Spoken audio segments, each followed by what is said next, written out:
Nancy, now comes, rather than the range of motion work, now we have to test for your strength. So it's, again, this is another way for us to figure out a baseline of strength for you, and once we've done that, then from there we can develop your whole entire program. All from just what we've done today. Great. So the more information we have today, the easier it's going to be for us to develop a program for you. Excuse me. First thing I want you to do is I want you to sit all the way against the back of the chair. Now again, the chair is going to be the key component to her either strength or flexibility assessment. If her feet don't hit the floor well, she won't be able to push. There's a lot of variables to that, so you really want to make sure that she's sitting in a proper chair. Again, we've already taken care of all of your flexibility, now we're going to test your strength. So the first thing I need you to do is I want you to sit all the way against the back of the chair, and this chair leans back. It doesn't matter as long as it's fairly flat. What I want you to do is, the first thing we're going to test is the strength of your neck. Now I promise you, we are not going to do anything too hard. I'm going to back you off probably more than you will imagine when it comes to the strength. I don't need to see that you're a Hulk. I just need to see that you're strong. Okay. It's more from what we've known through 19 years of developing this assessment to know exactly where your strengths and weaknesses should be. So don't worry so much if anything is incredibly strong or incredibly weak. With your feet on the floor and your arms straight down by your side and your shoulder blades pinched, and I'm literally pushing her shoulders back against the chair, we are going to test the strength of your neck first. Again, starting top to bottom. So what I'm going to have you do is, standing behind you, I'm just going to put pressure on the right side of your head. All I want you to do is gently try to push your right ear toward your right shoulder, come back to the middle, and switch sides. Good. Now what I want you to do is, we are going to test the strength of the muscles in the back of your neck. All I want you to do is gently push your head back behind you and slowly relax, come back to the middle. You have plenty of strength in your neck. Now, the one thing that I cannot add, I can't give any more importance to, is how you have to be kind of gentle when it comes to working with someone's neck, unless they've never had a problem with it. But that's something that's really critical because most people have had some type of neck soreness along the line.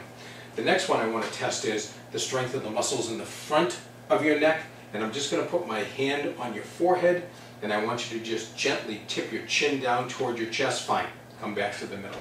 Again, that's one of the ones I don't need to see that you're incredibly strong, just that you can make the movement. Now, I just want you to turn your chin to the right, but I'm not going to put a lot of pressure on your jaw because it could hurt your jaw. I just want to see that you're strong enough. Come back to the middle, and would you switch sides, and again come back to the middle. So again, we've tested the strength of your entire neck, and everything seems to be fine. I don't see any problems there whatsoever. Now we're going to go down to your shoulders. What I want you to do is, we're going to test the strength first of the muscle in the wide part of your shoulder. That's the medial deltoid. That's the really one of the stronger muscles that, or pardon me, one of the muscles that needs to be stronger in most people. I want you to just take your arms and bring them straight out to the side. Here is where a wellness specialist gets to have a little bit of fun.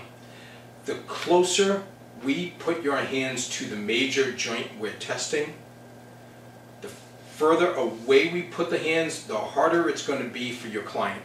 The closer we bring our hands in, the easier it's going to be for our client. So if you have an older woman or man, the last thing you want to do is put your hands out here and say, okay, push as hard as you can.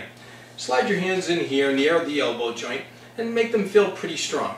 So that's really going to be where you get a client, is all of these little changes. And again, if you have some big hulking guy, bodybuilder, or I doubt we work too many with those, but someone who's an athlete, and you put your hands out here near their hand, I don't care how strong they are, you could push down and they will not have the strength to hold you. Again, it's a determination that you have to make on who you're going to be dealing with. But for Nancy, I'm going to go a little bit closer to her elbow.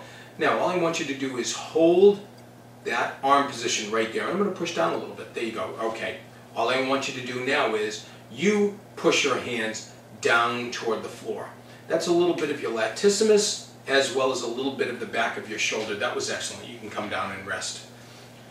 to test the strength of your front shoulder, I want you to take both arms and bring them straight out in front of you. And again, same thing goes. Closer the hands go to the shoulder, the easier it is for the client. The further the hands go away from the shoulder, the harder it is for a client. So again, make the determination. So again, I'll go with my hands right about at your elbows and just hold me there, great. And now you can just gently push down toward the floor and you can relax. Again, determination has to be whether someone has a joint issue or not. Pain in the shoulders, that's when you have to be really gentle.